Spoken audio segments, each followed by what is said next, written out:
Welcome back into GoBlueRaiders.com as we wrap up our series of preview videos with Coach Jim McGuire as we count down to first pitch of the 2015 season coming up in Jacksonville, Florida. We've talked pitching, we've talked offense, we've talked defense today. Let's talk about how the schedule stacks up, and also we'll kind of preview this weekend series just a little bit. But I know you're pretty proud of, in particular, the home schedule that you put together, and also knowing that you're starting the season with a weekend on the road. Yeah, I think it was important, to start that first weekend on the road for us. And weather-wise, going south, I think, assures us of a little bit better weather anyway. And, Jacksonville will have a good club, but I think it was a good, it's a bus trip for us. We don't have to fly, but we're in a pretty good situation from that end of it. So I think we're fortunate to get them on the schedule early, and then come home with our round-robin weekend that we always play the second weekend, which helps us play in three different teams, gives us a little bit different look on some different people, and then go to New Orleans the third weekend, which is a common foe from us from years past from being in the Sun Belt.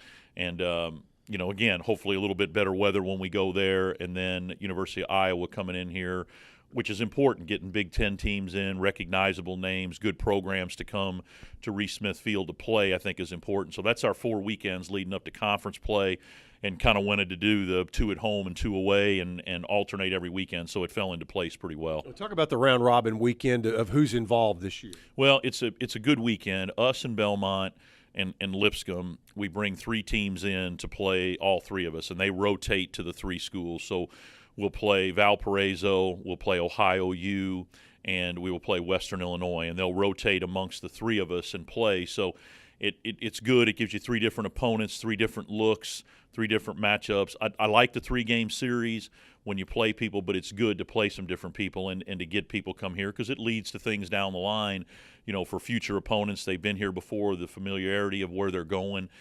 So I do like that part of it, and again, for all 3 of us to be here close, to get 3 different teams to come in, and Southern Athletic Field sponsors it, and the Mule Mix Classic is what it's called. So fortunate to have them as a sponsor and to get 3 quality teams to come in here. Yep. When you look at the Iowa series, and you talked about the importance of being able to get teams from Power 5 conferences to come in here. We're still, we have 2 SEC teams will be here this year. Now you've got a big team coming in.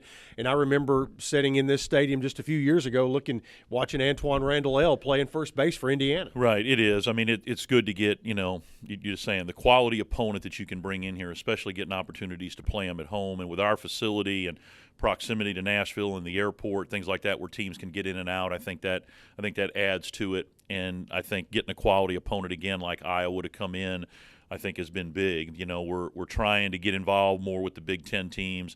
Looking ahead to 2016, we do have Indiana coming here in 16, which is huge. Getting those type of opponents again to come in. So they were College World Series team. Exactly right. So things like that are important, and I think that helps put us on the map. And the RPI situation is huge. I think I know that's where we fell short last year. We opened the season. We did not start out very well at Kennesaw State. We lost 2 out of 3 there. We lost a series to Kent State at home. We lost a game to Indiana State early, and those teams were all in regionals before it was over with, and we can't let that happen. So, the RPI situation, the more teams you can play on the road and you can win, definitely helps your situation, but you got to take care of business at home as well. That's weekend series. Then you talk about midweek games, and as per typical, loaded heavy toward the beginning of the season, where you have the 2 midweek games. Once you get deeper into conference play, you typically pull back a little bit, keep everybody a little fresher as the grind of the season goes on. Right, and trying to get a consistent schedule where we are playing every single Tuesday. We have a game, so we can get into that mindset after the weekend that we'll practice Monday, we'll play Tuesday, could be playing Wednesday, but if not, we take Wednesday off and then get ready Thursday for the weekend. So trying to get into that type of format is the way I tried to set it up, and it worked out pretty well. Now we'll see how it all maps out weather-wise and how that end of it goes, but just getting everybody into a routine and a consistent time. And I like playing Tuesday and Wednesday both, but it is good sometimes to have that day off after after a practice, play, take the day off, and then get ready for the next weekend. All right, well, let's focus in on, speaking of schedule, this weekend, Friday, Saturday, Sunday, Middle Tennessee at Jacksonville. You would expect them to have a very competitive club down there. What's the 1-minute scouting report on them? Well, kind of quickly with them. I mean, they had an okay year last year, probably not what they wanted with what they thought they were going to be. More than likely, they're going to have 2 lefties in the starting rotation, which will be a little bit different for us because we've seen a lot of left-handers ourselves, pitching against us, but more as relievers where we're only going to have probably 1 lefty starter to begin with. So that may get us a little bit different look for us, but they'll be a solid overall team. I mean, they're going to have some speed at the top. They like to run a little bit.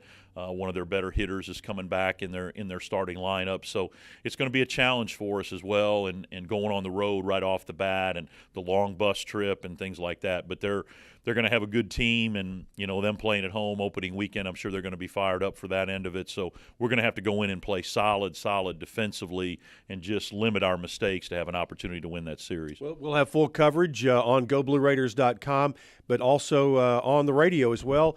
Blue Raider Network coverage, again, of the entire season will begin in Jacksonville. And as like last year, a big portion of the season will be on 92.5 FM, which is WMOT2. And then later in the year, we'll move over to WMOT, but we will also web stream all of the games and all the radio broadcast on GoBlueRaiders.com. So it's here, man. It's right on top of us, and that midweek schedule is pretty stout to go along with it. And I want everybody to, if they can't be there to listen in as many times as you can listen in to keep up with what we're doing, and the home games with Vanderbilt and Tennessee, and we're going to Memphis, but we're also going to play Memphis in Jackson. I mean, there's a lot of different things. We got some nationally televised games that are coming up, so I think it's an exciting time, and hopefully everybody can get out to the ballpark. But if not, you definitely got to follow us along the way. Yeah, absolutely, and if you get the Twitter machine, you can follow it on there too, and also on Facebook. So that'll wrap it up. Good luck to the Blue Raiders as they head south to sunny Florida, and we'll be catching up with Coach Jim McGuire as the season goes along. Thanks for joining us today on GoBlueRaiders.com.